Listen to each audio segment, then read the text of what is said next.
अब परमात्मा ने आकर ये ज्ञान दिया है और यथार्थ ज्ञान को भगवान ही बता सकते हैं, जीव तो अटकल लगाया करते हैं।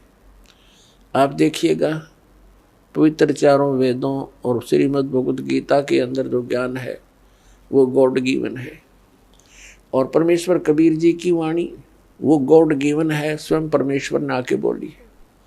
और उन महापुरुषों की वाणी जो परमात्मा से परिचित हुए, जिनको भगवान आकर सीधे मिले, उनको अपने से परिचित करा के वापस छोड़ा, उनकी वाणी भी गॉड गिवन है, क्योंकि उनका अनुभव आंखों देखा है परमात्मा की उन वाणी से भी मेल खाता है। तो इस प्रकार जो 18 पुराण हैं उनको देखिएगा, वो जीव की सोच है। इन ब्रह्मा विष्णु महेश और अन्य ऋषि महर्षियों का अपना ज्ञान अनुभव है, वो वेदों से बहुत कम मेल खाता है।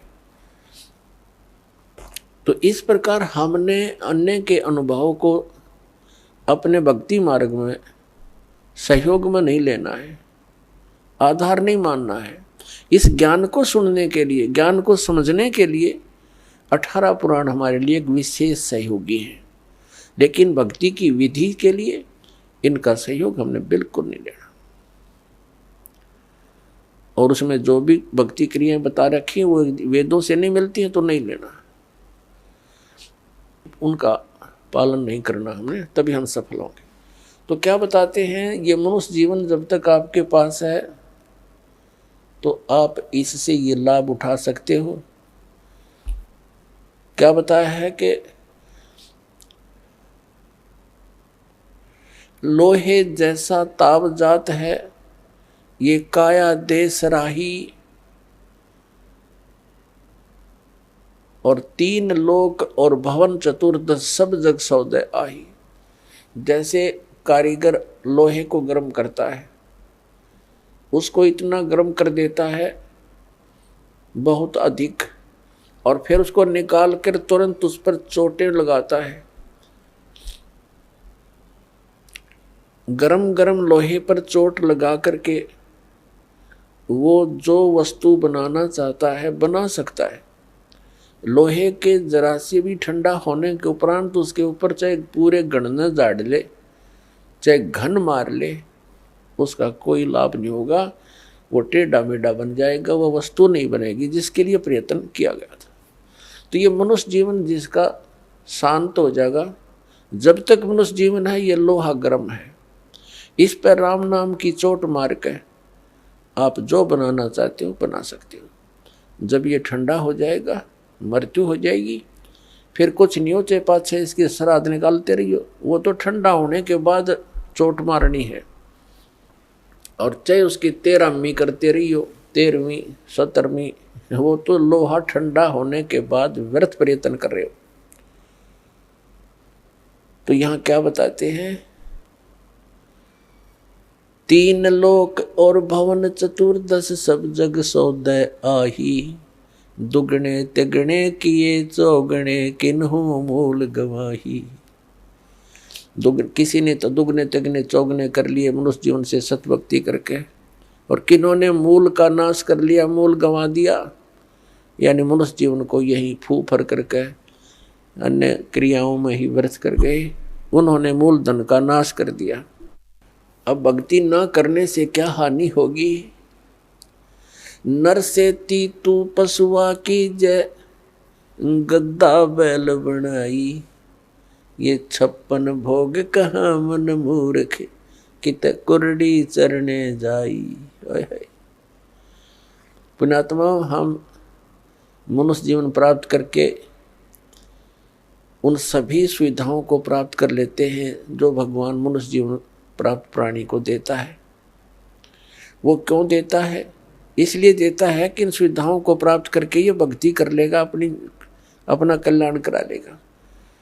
जिनको मानव शरीर प्राप्त है वो उनकी ड्रेस अन्य प्राणियों से भिन्न है। ड्रेस मीन आपका ये शरीर, ये बॉडी, ये ड्रेस है, एक पोशाक है आपकी, ये स्टूडेंट की है। और जो स्टूडेंट, जो विद्यार्थी अपना उद्देश्य को पूरा ना करके, पढ़ाई ना करके सिनेमा देखता है, गेम देखता है, बाहर बकवाद करता है, तो फिर क्या होगा? वो अपना जीवन नाश कर रहा है, वो अपने उद्देश्य से भटक चुका है। और फिर क्या बनेगा? वो मजदूर लगेगा और कहीं मिट्टी ढोएगा, रिक्शा चलाएगा, पल्लेदारी करेगा। जिस उद्देश्य से वो विद्यालय में गया था उससे चूक गया, वो लाभ प्राप्त नहीं कर सका। ठीक इसी प्रकार आप जी जिनको भी मानव शरीर प्राप्त है, चाहे वो रिक्शा चालक है, चाहे कोई मजदूर है, चाहे कोई धनी व्यक्ति है, चाहे अधिकारी कर्मचारी है, या कोई मंत्री, प्रधानमंत्री, मुख्यमंत्री, राष्ट्रपति है, ये सब स्टूडेंट हैं। और जो ये भक्ति साधना नहीं कर रहे, वो अपने उद्देश्य से भटक चुके हैं। माता पिता से प्राप्त उस धन का वो दुरुपयोग कर रहे हैं। हमारा माता पिता कौन है? कबीर भगवान।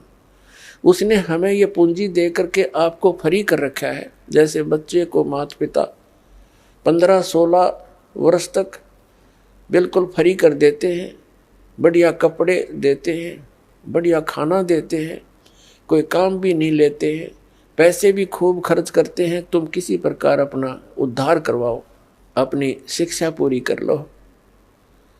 तो पुण्यात्माओं, परमात्मा ने आपको वो धन देकर यहाँ एक विशेष ड्रेस पर रखी है। इसमें विशेष सुविधाएं हैं जिससे आप भक्ति कर सकते हो। बच्चे को इसलिए सुविधा दी जाती है, विद्यार्थी को, कि इन सुविधाओं को प्राप्त करके ही वो अपनी भक्ति, वो पढ़ाई कर सकता है, तभी सफल हो सकता है। तो आप जी को परमात्मा ने ऐसी सुविधाएं दी हैं, खाने के लिए सुंदर अन्न, फल, आहार, काजू किस्म, सेब, संतरे, दूध, दही और सद्बुद्धि दे रखी। मकान झोपड़ी गालो, प्राकृतिक आपदाओं से बचने के लिए भूख लगे जब भोजन खा लो, प्यास लगे जब जल पी लो, सब उपलब्ध है। उसके साधन बता दिए, जल ऐसे मिलता है। और फिर करना क्या था? बस बच्चे पैदा करो, इनको ब्याहो, इनको बस पाल पोस दो, फिर मर जाओ। क्या यही काम था इसका? ये तो पशु पक्षी भी कर रहे हैं। इसके साथ साथ एक अनिवार्य कार्य था जिसका हमें पता चलकर भी हम इस पर नहीं चल सके, क्योंकि संत साधु जन जितने हैं वो बताते हैं, समझाते भी हैं, लेकिन उनके वचन में शक्ति नहीं, उनके पास वो पावर नहीं, उनके पास वो भक्ति मंत्र नहीं जिसे प्राप्त करके प्राणी फिर आगे इस मार्ग को आगे चल सके। जिस कारण से अब मानो नास्तिकता की ओर बढ़ रहा है। तो मनुष्य जीवन आपको प्राप्त हुआ, इसकी उपलब्धि ना करने से, भक्ति ना करने से फिर क्या होगा? नर से तीतू पशुआ की जय, गद्दा बैल बनाई, ये 56 भोग कहा मन बोरे, कहीं कुरडी चरने जाई। पुण्यात्माओं, जब तक हम सत्संग नहीं सुनते तब तक हमारे ऊपर इस काल के माया व रूपी भांग का घना नशा होता है। कबीर साहब कहते हैं, कबीर ये माया अटपटी, सब गट आण अड़ी, और किस किस ने समझाऊं या कुएं भांग पड़ी।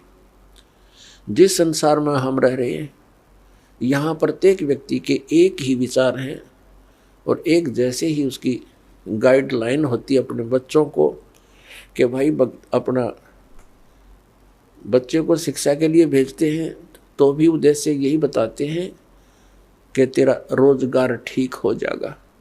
यानी जो भी ट्रेनिंग हमें मिलती है, रोजी रोटी और कपड़ा और कोठी, इनके बनाने की ही मिलती है। तो उस समाज में रह कर के आप अपना उद्देश्य भूल चुके हो। सत्संग में आने से कुछ समय आपको भगवान देता है, निश्चिंत होकर सत्संग सुनते हो और बहन भाइयों से मिलते हो, उनसे भी आपको फिर धीरे धीरे ये ज्ञान सुनने को मिलता है, तो आपकी रुचि बन जाती है। तो परमात्मा क्या बताते हैं कि आप मनुष्य जीवन प्राप्त हो, आपको कितनी सुविधा प्राप्त है। जब भूख लगती है खाना खा लेते हो, प्यास लगती है पानी पी लेते हो, गर्मी सर्दी से बचने के लिए मकान बना लिए। ये वैसे मकानों की आवश्यकता हमने इतनी चाहिए थी कि आवश्यकता से अधिक ना बनाए इनको। ये हमारा भक्ति बाधक है।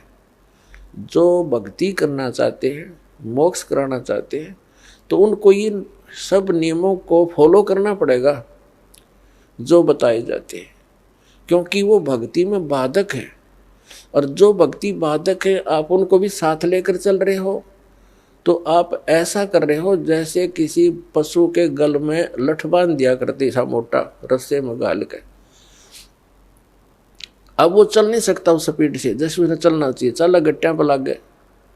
तो आप जी इन मर्यादाओं को पालन ना करके और भक्ति रूपी मार्ग पर चलने की चेष्टा करोगे, आप नहीं सफल हो सकते। तो इसलिए हमने ज्ञान के आधार से इन बुराइयों को, इन कुरीतियों को और सांसारिक परंपराओं को भी त्यागना पड़ेगा, तब हम इसमें सफल होंगे। फिर अपनी बड़ी स्पीड से चलेंगे। जैसे मकान बना लिया, ठीक है, आजकल परमात्मा ने दया कर रखी है, बढ़िया सुविधा आपको प्राप्त है, मकान बना लो, जैसा आवश्यक हो उतना ही, केवल उसी के लिए कि बढ़िया कोठी बनाऊं, लोगों का प्रशंसक बन जाऊं, ये हमारी अपनी सोच होती है, अध्यात्म मार्ग नहीं है। तो मकान बनाओ जितना आवश्यक हो और जितनी आपकी जेब अलाउड करती हो, आवश्यकता से अधिक खर्च मत करो।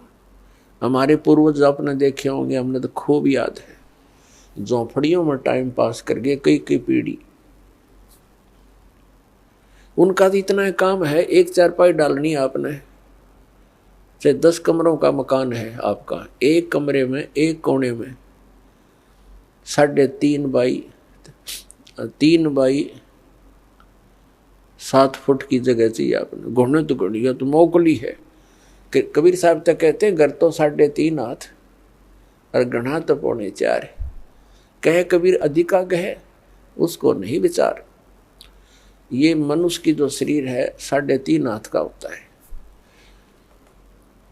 परमात्मा कहते हैं आपने घर 3.5 हाथ की आवश्यकता है, घना बनाओ तो 4.25।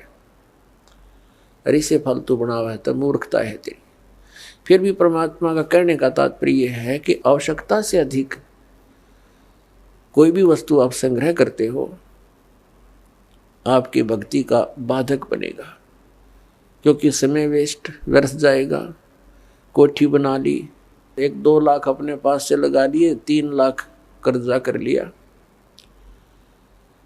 अब जब तो कर्जा ले लिया, ऋण ले लिया, पता नहीं चला 1 महीने के बाद मांगने वाला आने लग जाएंगे। चैन गई, रात न नींद आवा नहीं, और भक्ति का भी नाश। वह को ठीक है काम आई आपके। तो इस प्रकार हमने भक्ति मार्ग में जो बाधाएं हैं उनको त्यागना पड़ेगा। आप सुन रहे थे जगत गुरु तत्वदर्शी संत रामपाल जी महाराज जी के मंगल प्रवचन। अधिक जानकारी के लिए विजिट कीजिए हमारी वेबसाइट www.jagatgururampalji.org। संत रामपाल जी महाराज जी के शुभ आशीर्वाद से पूरे विश्व भर में 500 से भी ज्यादा नाम दीक्षा केंद्र हैं, जिन पर संत रामपाल जी महाराज जी द्वारा ऑनलाइन निशुल्क नाम दीक्षा दी जा रही है। अपने नजदीकी नाम दीक्षा केंद्र का पता करने के लिए संपर्क करें 8222880541।